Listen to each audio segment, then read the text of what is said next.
make of that game and that first half in particular? Yeah, obviously really happy with with the game, you know, and obviously, as you say, the first half we got off to a flyer, you know, and you know, we probably had a little bit of luck with a couple of good bounces and whatever, but yeah, I was really, yeah, we were all really happy with the way, with the intent we started that with, and the way we wanted to play. We went out there and played like that, and yeah, so it was a bit of a whirlwind in the first half, and you know, the Warriors probably, I don't know, we sort of shocked them there, or whether they might have been a little bit tired, you know, they come off a 5-day turnaround and having to travel as well, you know, and they put a really, really big defensive effort in last week against St George. So, you know, they might have been just a touch tired, you know, to start the game. But, you know, I haven't said like that, you know, I can't, you know, it'd be hard to be critical of our first half. It was outstanding, and yeah, so you know, real happy with the way we played, obviously.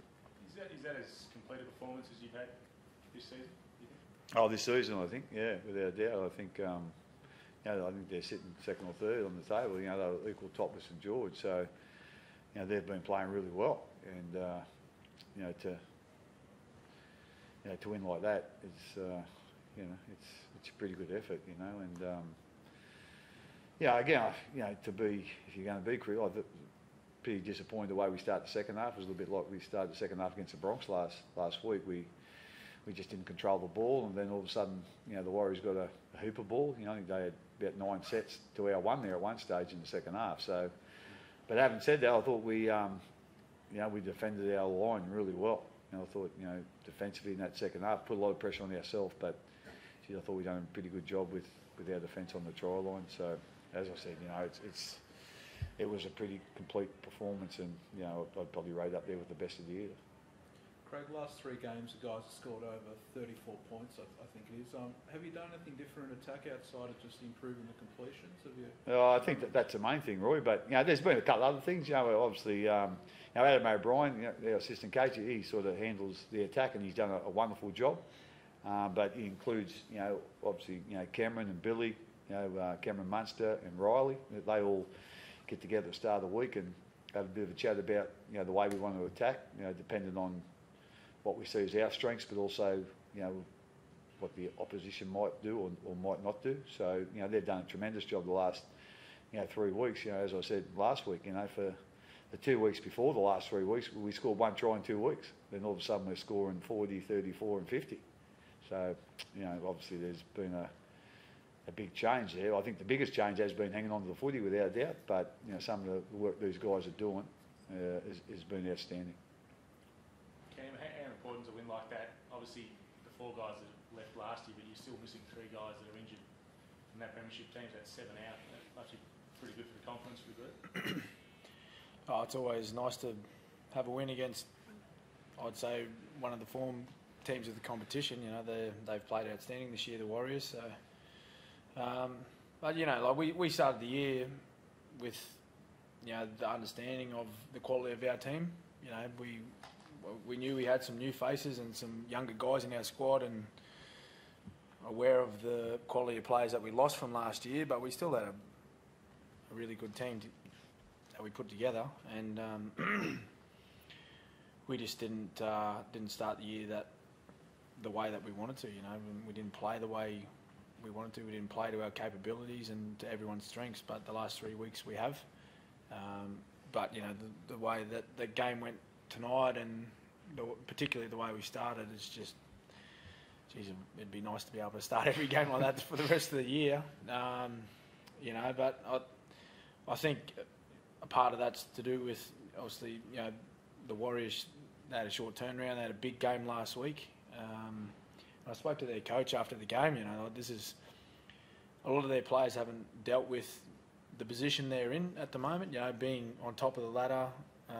You know, they only lost their first game a couple of weeks ago. Every team is aiming up against them. You know, it takes a lot of effort week by week to stay up for those big games. So it would have been extremely hard for them to come here tonight. They lost Isaac Luke early. He's probably been their best player all year. So that didn't help. But, you know, we're still really happy with the way we went good to get the 2 points.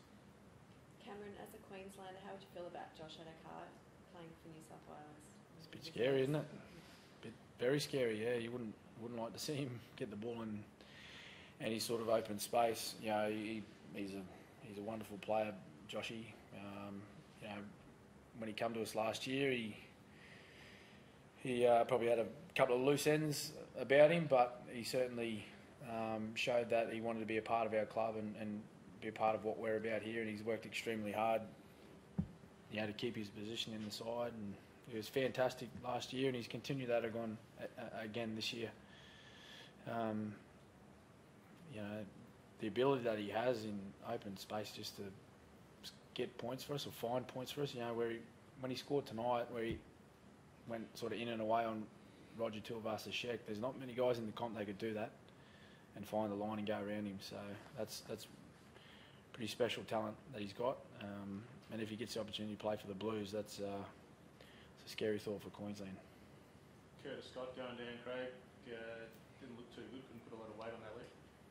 Yeah, you know, we're not quite sure. Well, they probably don't think as serious as what it probably looked when you come off. You know, I was thinking obviously the same as you. So, you know, again, you know, the way he come off, you think he's gonna miss a bit of time. You know, so hopefully we'll get, you know, Sully back next week, and then, you know, Young can go over there. He's been doing a great job covering for a couple of guys that have missed games. So, you know, so again, hopefully he won't miss too long, but, you know, you'll probably miss a game or two. You know, just talking about Josh, I can't remember the last time I've seen someone score a try like that, to be quite honest. I know he has scored a lot of long distance tries, but he actually got ankle tapped and pushed a couple of times, about 3 times, and was off balance.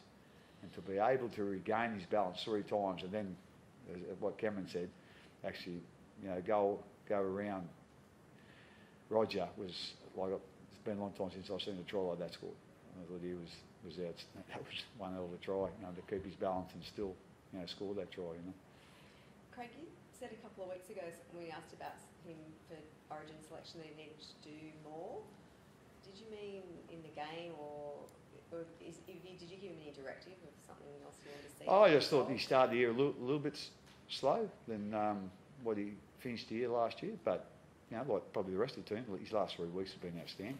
And so, you know, I don't know what round that was, probably 2 or 3, I think, you know. And so, you know, I was asking, I just thought, you know, he probably just needed to do a little bit more work, to be quite honest. But he's certainly doing that at the moment. And you know, we all see him for that try tonight. You know what he's capable of. It's a pretty special talent. Could you have risked Sully Steve Vunivalu tonight, or how close was he to playing? Yeah, we probably could have, but, you know, the medical staff were pretty adamant. You know, I think he hurt himself in the last minute against the Broncos, so it was only a five-day turnaround. And it was a funny thing, we were training yesterday and done our captain's run, and I seen him down the other end, and he was hopping and skipping and swerving. I'm going, why isn't he playing? But again, I think, you know, the safe way was, you know, and again, you know, we'd be kicking ourselves if he did play and then he missed another 5 or 6 weeks. So, you know, I'd like to think that he's probably going to play the next round, from what I seen yesterday. But like I say, you know, you know, we'll be, you know, pretty conservative with him, because, you know, we're not far away from, you know, going through that Origin period, and where, you know, it's going to be a bit of a strain in our ranks. You know, we've got a bit of a strain already, you know, with Jess being out and Dar being out. Now we lost Tim again tonight, you know, and I'm not quite sure how long Curtis is going to be out. So, yeah, it's, you know, we've had a few injuries, but, you know, the guys have come in and done an excellent job for us, so hopefully they can keep that up. It looked like Tim did hurt his finger or hand or something. How do you go about assessing him over the next few days? No, he's already had an X-ray. I don't know how that happened, but the doc got him in next door. He's having an operation tomorrow, to be quite honest. So he'll be out for 4 or 6 weeks with thumb. I think it's very similar to Dale's.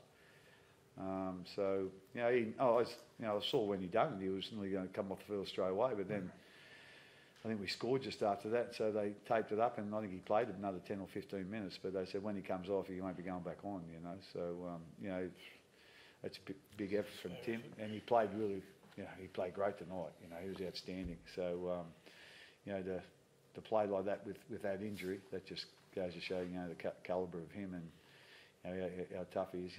We all know how tough he is. Just playing the game generally, but to put up with that injury, and get through another 15 minutes for us was huge. So hopefully he won't be there for too long. Cameron obviously got a pretty handy break. Get a few days off, but you've got the Dragons next, so that must be exciting. We actually do have a few days off, Mel. It's nice. We haven't had a break like this for quite a while, so I think it's 4 days off and we're back on Monday, so good opportunity to let the boys sort of rejuvenate the body and the mind, I guess, and come back fresh Monday. It's been a pretty hectic start for us, to be honest. Travelling to Perth, travelling to New Zealand. We've been up to Brizzy a couple of times, so we've been sort of all over the shop. But it's exciting. I think looking at this game, playing Anzac Day against the Warriors, who are on top, and then following into that the Dragons away. It was a really sort of big fortnight for us. I know all the boys are really keen to get amongst this sort of fortnight. So I think the Dragons had a really good win again today. So they're playing some really good football. So it's a big one for us, playing the team running first at their home ground and going up there to try and replicate or continue what we've done over the last 3 weeks. But it's the reason you play. It's the reason you play sport, is to play in the big matches, and there'll be a big crowd there up in Sydney. So I'm sure the boys are pretty keen to get up there and play well.